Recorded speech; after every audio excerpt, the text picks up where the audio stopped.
Deməli dəyərli izləyicilər, sol qardaşın yeridir.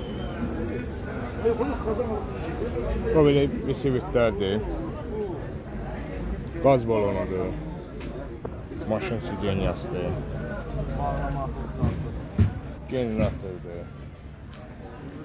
Su maşını sürənlər üçün burada şınaqlardır. Maşın təkəridir. Hazır disklilərdir. Top çobandır.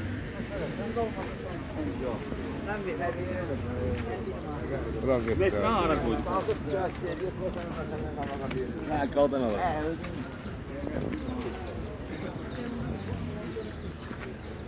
Danqıratdır, məngənədir.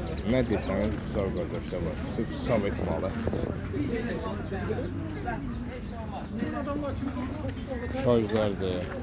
Balıqçılar üçün belə paltardır. Xaladenlikdir. Salsalardır. Böyle atmallarıdır. Toylamıqlarıdır.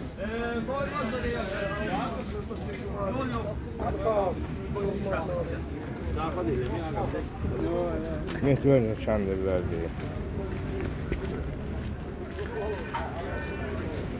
Sağ bizə bir dənə nömrə deyəcək, zəhmət olur. 070 658 658 14 15. Bu nədir belə bu? Bu ağ. Svak aparatı. Svak aparatı. O neçədir? Qəşəng top çobanlarımız var. 150 manat. 150 manat. Və top çobanlarımız? 800 amperajdır ən küçüsü. 800 amperaj.